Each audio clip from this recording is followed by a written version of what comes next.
ሰላም ጤና ይስጥልኝ ውድ የብስራት ቴሌቪዥን የዩቲዩብ ቻናል ተከታታዮቻችን እንደምን አላችሁልን? የብስራት ሀተታ ፕሮግራማችን አሁን ጀምሯል። በዛሬው የብስራት ሀተታ ፕሮግራማችን ሊጠናቀቅ የተቃረበው የአዲስ አበባ ስቴዲየም ምን ደረጃ ደርሷል በሚለው ጉዳይ ላይ ቆይታ እናደርጋለን። ፕሮግራሙን አዘጋጅቶ ወደ እናንተ በማድረሱን ያንተነህ ታረቀ ከመላው የስቱዲዮ ባለሙያዎች ጋር በጋራ በመሆን አብራችሁ ቆይታ አደርጋለሁ። እስከ ፕሮግራማችን ፍጻሜ ድረስ አብራችሁን ቆዩ። ሊጠናቀቅ የተቃረበው የአዲስ አበባ ስቴዲየም ምን ደረጃ ደርሷል የሚለውን ጉዳይ ዛሬ እንዳስሳለን በብስራት ሀተታ ፕሮግራማችን። የብዙዎች የሚጠብቁት ስቴዲየም ነው። ይህ ስቴዲየም አሁን ላይ ምን ደረጃ ደርሷል የሚለውን ጉዳይ እንግዲህ ዝግጅት ክፍላችን በስፍራው ምልከታ አድርጓል። ይሄ ጉዳይ ታዲያ ምናልባት የት ሊደርስ ይችላል፣ ቀጣይስ የኢትዮጵያ ብሔራዊ ቡድን ጨዋታ ያደርግበታል ወይ የሚለውን ጉዳይ በስፋት እያነሳሳን ቆይታ እናደርጋለን። የአዲስ አበባ ስቴዲየም እንግዲህ ተስፋ ከጣለባቸው የኢትዮጵያ ስቴዲየሞች ወይም ደግሞ በመገንባት ላይ ካሉ ስቴዲየሞች መካከል አንደኛው የአዲስ አበባ ስቴዲየም ነው። ግዙፍ ስቴዲየም ነው። ስለዚህ ኢትዮጵያ ቀጣይ ኢንተርናሽናል ውድድሮችን ለማዘጋጀት አለይ ከምትላቸው ስቴዲየሞች መካከል አንደኛው የአዲስ አበባ ስቴዲየም ነው። ይህ ስቴዲየም ከየት ተጀምሮ የት ደረሰ? አሁን ያለበት የአሁናዊ የስቴዲየሙ ቁመናስ ምን ይመስላል? በቀጣይስ የምስራቅ አፍሪካ ግዙፍ ስቴዲየም ለመሆኑስ የሚለውን ጉዳይ ከሌሎች ስቴዲየሞች ጋር እያወዳደርን እነዚህን ሀሳቦች እያነሳን ቆይታ የምናደርግ ነው የሚሆነው። እንደሚታወቀው እንግዲህ የአዲስ አበባ ስቴዲየም ግንባታው ከተጀመረ በርካታ ዓመታትን አስቆጥሯል። ከ10 ዓመታት በላይ አስቆጥሯል። በሁለት ምዕራፍ ተከፍሎ ነው ስቴዲየሙ ሲገነባ የነበረው። የመጀመሪያው ምዕራፍ ላይ እንደሚታወሰው እንግዲህ ስቴዲየሙ ግንባታ ከተጀመረ በኋላ እንደገና ሁለተኛ ነው የወጣለት። ግን ይሄ ስቴዲየም ውጥኑ የተጀመረው የዛሬ 38 ዓመታት በፊት እንደሆነ የታሪክ ድርሳናት ስቴዲየሙን ያወሱታል ማለት ነው። ምክንያቱም ደግሞ በደርግ ዘመነ መንግስት በ1980ዎቹ መጨረሻ አካባቢ እንግዲህ የምስራቅና የመካከለኛው አፍሪካን ዋንጫ የኢትዮጵያ ብሔራዊ ቡድን ሻምፒዮን ሆኖ ነበር። በዛ የሻምፒዮንነት ጉዞ ውስጥ ከዛ በኋላ ከድል ማግስት በሚከበርበት ሰዓት የወቅቱ የኢትዮጵያ ፕሬዚዳንት ኮሎኔል መንግስቱ እንግዲህ ይህንን ሀሳብ በሳቸው አመንጭነት የአዲስ አበባ ስቴዲየም አሁን ያለበት ቦታ ላይ ሀሳቡን እንዳነሱት ይነገራል። ምክንያቱም ከዛ በኋላ እንግዲህ በርካታ ሽልማቶች ለተጫዋቾቹ ሸልመዋል። ግን ይሄ ውጤት እንዲመጣ ዋናው የጀርባ አጥንት የነበሩት ደጋፊው ነው የሚል ሀሳብን አነሱ እሳቸው። ስለዚህ ለደጋፊው ደግሞ ስቴዲየም ያስፈልገዋል በማለት 100 ሺህ የሚይዝ በወንበር 100 ሺህ የሚይዝ ስቴዲየም መገንባት አለበት ብለው ይህንን የአዲስ አበባ ስቴዲየምን አሁን ያለበት ቦታ ላይ ውጥኑን እንደጀመሩት ይነገራል። ከዛ በኋላ እንደውም አሁን የሰራው ራሱ የቻይናው ካምፓኒ ቻይናዎች ሊሰሩት እንደነበረ ነው በዛ ሰዓትም የሚነገረው። ከዛ በኋላ እንግዲህ ያ ሁኔታው ዳር ላይ ሳይደርስ ቀረ። ምናልባት በዛ ዘመን በ2 ሚሊዮን ብር አካባቢ የሚጨረስበት ጊዜም እንደነበረ ይነገራል። ግን ያ ሳይሆን ቀርቶ እንግዲህ እየተጓተተ እዚህ ደረጃ ላይ ደርሷል ማለት ነው። ስቴዲየሙ እንግዲህ 38 ዓመታትን በውጥን ደረጃ 38 ዓመታትን አስቆጥሯል። ይህ ስቴዲየም እንግዲህ አሁን ላይ ሊጠናቀቅ ጫፍ ደርሷል ማለት ነው።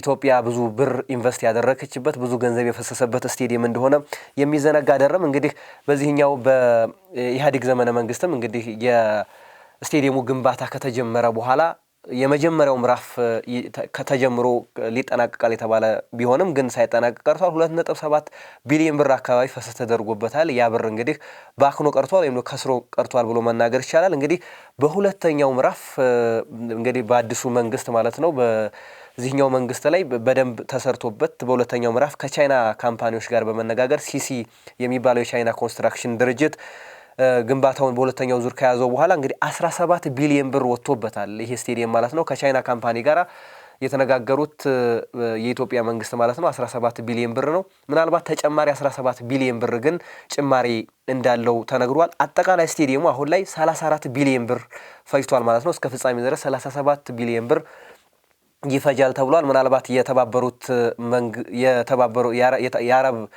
የተባበሩት አረብ ኤሚሬቶች ይህኛውን ለስቴዲየሙ የተወሰነውን ፐርሰንት ክፍያ እንደምትፈጽምም መነገሩም የሚታወስ ነው። ለሁሉም ግን ስቴዲየሙ ይህ ሁሉ ገንዘብ ወጥቶበት አሁን ላይ ስቴዲየሙ ለፍጻሜ ተቃርቧል ወይም ደግሞ ለማለቅ ለፍጻሜ ተቃርቧል ማለት ነው። አሁን ላይ የስቴዲየሙን ገጽታ ስንመለከት ስቴዲየሙ እንግዲህ እንደሚታወቀው ሳሩ ተነጥፎ የፊፋን ስታንዳርድ አሟልቶ የፊፋ ገምጋሚዎች መጥተው ስታንዳርድ እንዳሟላም ተናግረዋል። ከዛም በተጨማሪ እንግዲህ የመጫወቻ ሜዳዎቹ ወይም ደግሞ የትሬኒንግ ሜዳዎቹ በሙሉ የትራክ ተነጥፎባቸዋል። የመሮጫ ትራክ ማለት ነው። ይህም የመሮጫ ትራክ በዓለም አቀፉ አትሌቲክስ ድርጅት እውቅና እንዳገኘ የሚታወቅ ነው። ስለዚህ ስቴዲየሙ በጥንቃቄና በጥራት እየተሰራ እንዳለ ይሄኛው ማሳያ ነው። ስለዚህ ሁለቱ ነገሮች ስቴዲየሙ አሁን ላይ በደንብ እየተሰራ እንዳለ በደንብ የሚያመላክቱ ነገሮች ናቸው። ስለዚህ አሁንም የመጫወቻ ሜዳው ዋና ሜዳው ሳሩ ተነጥፎ በደንብ በቅሎ እንግዲህ የፊፋን ደረጃ ሟልቶ ፊፋም ኳሊፋይድ አድርጎታል ወይም ደግሞ ተመዝግቧል ማለት ነው። ስለዚህ አሁን የቀረው የስቴዲየሙ ክፍል የጣራ ማንጠፍና ወይም ደግሞ የወንበር ገጠማ ብቻ ነው የቀረው። ስለዚህ ሌሎች ነገሮቹ በደንብ እኛ ምልከታ ባደረግንበት ሁሉም ነገሮቹ ተሟልተውለታል። በተለይ ደግሞ የስክሪን ገጠማዎቹ ትልቅ ሁለት ግዙፍ ስክሪኖች ተገጥመውለታል። እሱ ገጠማ አልቋል።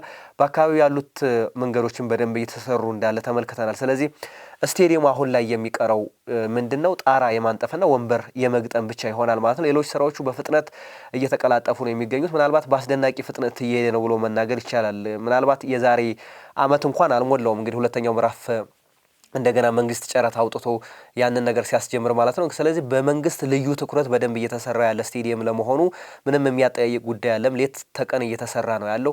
ምናልባት ኢትዮጵያ የ28ቱን የአፍሪካ ዋንጫ ለማዘጋጀት እድል የምታገኝ ከሆነ ይሄኛው ስቴዲየም ትልቅ ዋጋን የሚሰጥ ወይም ደግሞ ትልቅ እንዳሴት የሚሆን ዋስትናን የሚሰጠን አይነት ስቴዲየም ለመሆኑ ምንም የሚያጠያይቅ ጉዳይ አይደለም። ምክንያቱም ስቴዲየሙ በጥራት የተሰራ ነው። መንግስት በትኩረት ሰጥቶታል። ትልቅ የመንግስት ኃላፊዎች በፕራይም ሚኒስተሩ ሳይቀር ኢኒሼቲቭ ተወስዶበት በደንብ እሳቸውን ክትትል እያደረጉበት የሚሰራ ስቴዲየም እንደሆነ እዛ አካባቢ ያሉት በኮንስትራክሽን ላይ የተሳተፉት ሰዎች መረጃዎችንም ሰጥተውኛል። በዛ ሰዓት ማለት ነው። በደንብ ትኩረት ተሰጥቶበት እየተሰራ ያለ ስቴዲየም ለመሆኑ ምንም የሚያጠያይቅ ጉዳይ አይደለም። ስለዚህ ስቴዲየሙ ሊጠናቀቅ በተያዘለት ጊዜ ውስጥ ለመጠናቀቅ ጫፍ ላይ እንደደረሰ በደንብ ተመልክተናል ማለት ነው። ስለዚህ መንግስትም ያን ኢኒሼቲቭ ወስዶ በደንብ እየሰራ እንዳለ ተመልክተናል። የዛሬ ዓመት ግንቦት ወር ላይ ጨረታ የወጣው ከዛ በኋላ ወደ ስራ የተገባው። ስለዚህ አንድ ዓመት ሳይሆነው እንግዲህ ስቴዲየሙ በዓመት ከ6 ወር ማጠናቀቅ እቅድ ተይዟል። ስለዚህ በዓመት ከ6 ወር ምናልባትም እስከ ሰኔ 30 ድረስ ለማጠናቀቅ መንግስት እቅድ ያለው ተብሏል። ስለዚህ ያንን ለማድረግ ስራዎች በፍጥነት እየተሰሩ ነው ያሉት።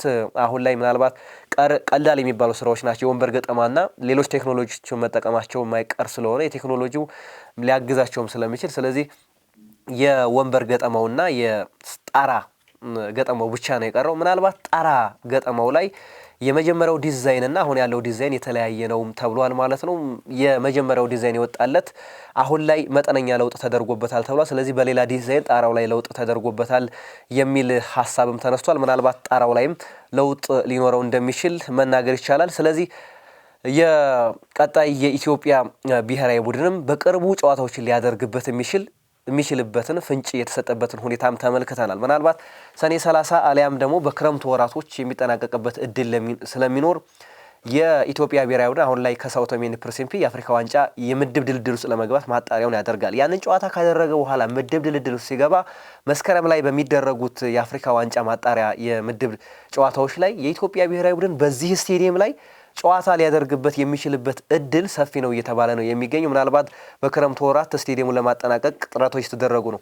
ስቴዲየሙ ከተጠናቀቀ በኋላ የኢትዮጵያ ብሔራዊ ቡድን መስከረም ላይ ጨዋታዎችን ሊያደርግበት የሚችሉበት እድል እንዳለ መረጃዎችን አግኝቻለሁ ማለት ነው። ስለዚህ የአዲስ አበባ ስቴዲየም እንግዲህ ብዙ ተስፋ የተጣለበት ብዙ ሲባልለት የነበረው የአዲስ አበባ ስቴዲየም አሁን ላይ ፍጻሜውን ለማግኘት ወደ ጫፍ የደረሰበትን ደረጃ ተመልክተናል ማለት ነው። ስለዚህ ለኢትዮጵያ ብሔራዊ ቡድን ለኢትዮጵያ እግር ኳስ አጠቃላይ በእጅጉ ይሄ ደስ የሚያሰኝ ዜና ነው ብሎ መናገር ይቻላል። ምክንያቱም የኢትዮጵያ ብሔራዊ ቡድን በርካታ ጨዋታዎችን በስደት ካደረገ እንግዲህ 4 ዓመታትን አስቆጥረናል። በርካታ ጨዋታዎች በስደት እየተደረጉ ነው የሚገኙት። ክለቦቻችን ሳይቀር ጭምር በሜዳ ጦት እየተሰቃዩ ነው የሚገኙት። በተለይ ደግሞ የኢትዮጵያ ብሔራዊ ቡድን ይህንን የሚያክል ትልቅ ሀገር ይዘን ዛሬም ትናንትም እንግዲህ በስደት ሌሎች ሀገራትን እየተለመነ ነው ጨዋታዎች ይደረጉ ያሉት። ስለዚህ ያንን የሚቀርፍ ወይም ደግሞ ያንን የሚያስታግስ ነገር የአዲስ አበባ ስቴዲየም ሊጠናቀቅ የሚችልበት እድል አለ እየተባለ ነው የሚገኘው። እንደሚታወቀው የባህር ዳር ኢንተርናሽናል ዓለም አቀፍ ስቴዲየምም እንዲሁ የሚጠናቀቅበት እድልም አለ ተብሏል። ምናልባት የባህር ዳር ስቴዲየም ኦልሬዲ ደረጃ ላይ ደርሷል። ምናልባት አንዳንድ ቀሪ ጥቃቅን ስራዎች ካልሆኑ በስተቀር ሌሎቹ ስራዎቹ በደንብ ተጠናቀዋል። አሁን ደግሞ ሌላኛው ብስራት ዜና ምንድነው? የአዲስ አበባ ስቴዲየም ነው። አዲስ አበባ ስቴዲየም የሚጠናቀቅ ከሆነ ስለዚህ ለሀገሪቱ ቀጣይ ለ28 የአፍሪካን ዋንጫ ለማዘጋጀት ወይም ደግሞ ታዘጋጅ ምድል የምታገኝም ከሆነ ትልቅ ወይም ደግሞ ደጀን ወይም ደግሞ ትልቅ ብርታትን የሚሰጥ ይሆናል ተብሎ ይታሰባል። ስለዚህ አሁን ላይ ያለው የአዲስ አበባ ስቴዲየም አሁናዊ ቁመናው ይሄንን ይመስላል። ስለዚህ በርካታ ስራዎቹ ወደ መጠናቀቅ ደርሰዋል። የስቴዲየሙ የጣራው አጠቃላይ ምሰሶቹ ተገጥሟል። ስለዚህ አሁን ላይ ጣራ ማንጠፍና የወንበር ገጠማዎቹ ብቻ ናቸው የሚቀሩት። ስለዚህ ይህ ስቴዲየም ቀጣይስ እንደዚህ ከተጠናቀቀ በኋላ በዓለም አቀፍ ደረጃ በአፍሪካ ደረጃ እንዲሁም በምስራቅ አፍሪካ ያለው ደረጃ ምን ይመስላል የሚለውን ስንመለከት ምናልባት የምስራቅ አፍሪካን ስንመለከት አሁን ላይ የምስራቅ አፍሪካ ግዙፍ ስቴዲየሞች የሚባሉት ቤንጃሚን ሚካፓ ስቴዲየም ነው ታንዛኒያ ላይ የተገነባ። አሁን ላይ ታንዛኒያ የገነባችው ለ27ቱ የአፍሪካ ዋንጫ ማለት ነው። ስለዚህ 60 ሺህ ተመልካች ነው የሚይዘው ቤንጃሚን ሚካፓ ስቴዲየም በአንደኝነት ደረጃ የተቀመጠ ስቴዲየም ነው። በሁለተኛ ሞይ ኢንተርናሽናል ስፖርት ሴንተር የሚባለው ኬንያ ላይ የተገነባ ስቴዲየም ነው። ይህም 60 ሺህ ተመልካች የሚይዝ ነው። ሌላው ማንዴላ ናሽናል ስቴዲየም 45 ሺህ ተመልካችን በወንበር የሚይዘው ዩጋንዳ ላይ የተገነባ ነው። እነዚህ ሶስት ስቴዲየሞች አሁን ላይ በምስራቅ አፍሪካ በግዙፍነታቸው በቀዳሚነት ወይም ደግሞ በተርታ የሚጠቀሱ ስቴዲየሞች ናቸው። የአዲስ አበባ ስቴዲየም ግን ከተጠናቀቀ በኋላ በምስራቅ አፍሪካ ቀዳሚው ስቴዲየም ይሆናል ማለት ነው። ምክንያቱም 62,000 ተመልካቾችን በወንበር አንደላቆ የሚያዝ አቅም ያለው ግዙፍ ስቴዲየም ነው ማለት ነው። ስለዚህ በቀጣይ የአዲስ አበባ ስቴዲየም ሰኔ ላይ ሲመረቅ እንደተያዘለት ሰኔ ላይ የሚመረቅ ከሆነ በጥቅሉ 62,000 ተመልካቾችን በወንበር መያዝ የሚችል በመሆኑ በምስራቅ አፍሪካ ግዙፉ ቀዳሚው ስቴዲየም የመሆን እድል ይኖረዋል ማለት ነው። ስለዚህም ለኢትዮጵያም በጥቅሉ በጣም ደስ የሚያሰኝ ዜና ነው። ስለዚህ በርካታ ጊዜያቶችን ፈጅቷል። በርካታ ገንዘቦች ፈሰስ ተደርገውበታል። ግን ፈሰስ ተደርገውበትም በጥራት ተሰርቶ እዚህ ደረጃ ላይ መድረሱ በእጅጉ የሚያስደስት ነው። በተለይ ለስፖርት ቤተሰቡ አጠቃላይ ለኢትዮጵያውያን እግር ኳስ ምናልባት እንደ ትንሣኤ የሚቆጠር ወይም ደግሞ ሌሎች ነገሮችን ለማድረግ የሜዳ አንደኛው የሜዳ እጦት ችግር እንደነበረ ወይም ደግሞ ኳሊቲ ያለው ሜዳ ያለመኖሩ በኢትዮጵያ ስፖርት ታሪክ ውስጥ በደንብ ጎልቶ የሚጠቀስ ጉዳይ ነው። እንደ ችግር ሲጠቀስ የሜዳ ችግር በተደጋጋሚ የሚጠቀስ ነው። ስለዚህ ይሄ የሜዳ ችግር ደግሞ ይህንን ኢንተርናሽናል ስቴዲየም ወይም ደግሞ ይህንን ቅንጡ ስቴዲየም ተጠናቆ ለኢትዮጵያ ብሔራዊ ቡድን ጨዋታ ክፍት ሲሆን በእጅጉ የሚያስደስት ነው። ስለዚህ መንግስትም በዚህ ጉዳይ ላይ በተለይ ለስፖርቱ አሁን ላይ እያደረገ ያለው ድጋፍ አሁን ላይ እያደረገ ያለው ጥረቶች በጣም የሚደነቁ ናቸው። በአጠቃላይ ስፖርቱ ላይ በደንብ መንግስት አበክሮ እየሰራ ነው ያለው። ስለዚህ ይሄኛው ማሳያ ደግሞ አንደኛው የአዲስ አበባ ስቴዲየም ነው። በቁርጠኝነት እየተሰራ ነው የሚገኙ ሌሎችም የሚጀመሩ ስቴዲየሞች አሉ። የእነ አርባ ምንጭ የእነ ሐዋሳም በቀጣይ የሚሰሩ ስቴዲየሞች ናቸው። ስለዚህ መንግስት አሁንም በቁርጠኝነት እየሰራበት እንዳለ በደንብ መመልከት ይቻላል። ስለዚህ የአዲስ አበባ ስቴዲየም በቀጣይ መስከረም ወር ላይ የኢትዮጵያ ብሔራዊ ቡድን የአፍሪካ ዋንጫ ማጣሪያ ጨዋታዎችን የምድብ ማጣሪያ ጨዋታዎችን ሊያደርግበት የሚችልበት እድሉ ሰፊ ነው እየተባለ ነው የሚገኘው። ስለዚህ ይህ ስቴዲየም በአጠቃላይ እንግዲህ ወደ 37 ቢሊዮን ብር አካባቢ ወጪ ተደርጎበታል። የመጀመሪያው እንደሚታወቀው ይሄ የከሰረው ብር የመጀመሪያው 2.7 ቢሊዮን ብር አካባቢ ወጥቶበት ነበር። ያ ብር እንደከሰረ የሚታወስ ነው። ከዛ በኋላ ሁለተኛ ነው መንግስት እንግዲህ አዲስ በጀት ይዞ የተሰራ ያለው። ስለዚህ አጠቃላይ 34 ቢሊዮን ብር አሁን ያለው የስቴዲየሙ እየተገነባበት ያለው ነው። 17 ቢሊዮን ብር ከቻይናው ኩባንያ ሲሲ ኮንስትራክሽን ጋር መንግስት የተስማማበት ነው። ከዛ በኋላ ኤክስትራ ወጪዎች አሉ። 17 ቢሊዮን ብር አካባቢ እንደሚፈጅ ነው እየተነገረ ያለው። ስለዚህ አጠቃላይ 34 ቢሊዮን ብር ያኛው 2.7 ቢሊዮን ብር ሲጨመርበት ወደ 37 ቢሊዮን ብር አካባቢ ለዚህ ስቴዲየም ፈሰስ ተደርጎበታል። ይሄ በጣም በእጅጉ ትልቅ ብር ነው። ነገር ግን ስቴዲየሙ ምናልባት ጥሪት የሚሆን ስቴዲየም ቀጣይ ለትውልዶች በቅብሎች የሚሸጋገር ስቴዲየም መሆኑ የማያጠያይቅ ጉዳይ አይደለም። እንግዲህ በርካታ ነገሮቹ እየተሰሩ ያሉበት ሁኔታ በተለይ በአካባቢ ያሉ መንገዶችም በፍጥነት እየተሰሩ ነው ያሉት። የስቴዲየሙ አጥር ተሰርቷል። የአትሌቲክስ ውድድሮችንም ለማካሄድ በተለይ የኢትዮጵያ አትሌቲክስ ፌዴሬሽን በተደጋጋሚ ቅሬታዎችን ሲያቀርብበት የነበረው የትራክ ሁኔታም አሁን ላይ እፎይታን ሰጥቶታል ለኢትዮጵያ አትሌቲክስ ፌዴሬሽን ማለት ነው። ትራኮቹ በመለማመጃ ሜዳዎቹ ያሉት 3 ሜዳዎች ላይ ትራኮች ተነጥፈዋል። በተለይ አንደኛው ሜዳ ላይ በደንብ ትራኩ የተነጠፈበት ወይም ደግሞ የኢንተርናሽናል እውቅናዎችንም ያገኘበት ትራክ ወይም ደግሞ ሰርቲፋይ የሆነበትን ባለፉት ወራቶች ተመልክተናል። ስለዚህ የኢትዮጵያ አትሌቲክስ ፌዴሬሽንም ውድድሮችን በዛ ሜዳ ላይ ማካሄዱ የሚታወስ ነው። በቀጣይም እንግዲህ የሚያደርጋቸውን ውድድሮች የኢትዮጵያ አትሌቲክስ ፌዴሬሽንም በቀጣይ የኢንተርናሽናል ውድድሮችን ለማድረግ ፍላጎት አለው። ስለዚህ ይሄኛው ስቴዲየም ደግሞ በደንብ የዚህን ጥያቄ ምላሽ የሚሰጥ ስቴዲየም ነው ብሎ መናገር ይቻላል። ምክንያቱም ሙሉ ነገሮችን ኮምፕሌክስ ስቴዲየም ነው። የአትሌቲክስ ውድድሮችንም የእግር ኳስ ውድድሮችን ብቻ አይደለም። ስለዚህ የአትሌቲክስ ውድድሮችን ማካሄድ ስለሚችል ስለዚህ በዚህ ስቴዲየም ላይ በቀጣይ የኢንተርናሽናል ጨዋታዎችን ማካሄድ የምንችልበት አቅም የሚሰጠን መሆኑ የማያጠያይቅ ጉዳይ አይደለም። ምክንያቱም የአፍሪካን የአትሌቲክስ ሻምፒዮናንም ኢትዮጵያ ለማዘጋጀት ጥያቄዎችን እያቀረበች ነው። በቀጣይ የወጣቶች ኦሎምፒክን የአፍሪካ ወጣቶች ኦሎምፒክን ለማዘጋጀት ፍቃድ አግኝቷል የኢትዮጵያ ኦሎምፒክ ኮሚቴ ማለት ነው። ስለዚህ በቀጣይም ውድድሮች በዚህ ስቴዲየም የመደረጋቸው ነገር ስለዚህ ኢንተርናሽናል ጨዋታዎችንም ለማድረግ ፍላጎቶች ይኖሩናል። ይህንን ካደረግን ደግሞ በርካታ ምናልባት የሚሰጡን ነገሮች የራሳቸው በስፖርት ዲፕሎማሲውም በስፖርት ቱሪዝሙም ሀገሪቱ የምትጠቀምበት እድል ይኖራል ተብሎ ይታሰባል። ለሁሉም ግን የአዲስ አበባ ስቴዲየም 10 ዓመታትን የፈጀው የአዲስ አበባ ስቴዲየም አሁን ላይ ለመጠናቀቅ ወይም ደግሞ ሪቫን ለመቆረጥ ከጫፍ ደርሷል። ስለዚህ ይሄ ቢሊዮኖች ፈሰስ የተደረገበት የአዲስ አበባ ስቴዲየም ይሄ ቅንጡ ስቴዲየም ምናልባት ሰኔ ወር ላይ አሊያም ደግሞ ሐምሌና ነሐሴ ወሮች ላይ ተመርቆ በቀጣይ የኢትዮጵያ ብሔራዊ ቡድን መስከረም ላይ የሚያደርጉን ጨዋታ ሊያደርግበት ይችላል የሚሉ መረጃዎች በስፋት እየወጡ ነው የሚገኙት። ስለዚህ ይሄ ለኢትዮጵያውያን አጠቃላይ ለኢትዮጵያ ስፖርት አፍቃሪያን በተለይ ደግሞ ለኢትዮጵያ ብሔራዊ ቡድን ለስድስተኛው የኢትዮጵያ ብሔራዊ ቡድን ትልቅ ብስራት ነው፣ ትልቅ ዜና ነው ብሎ መናገር ይቻላል።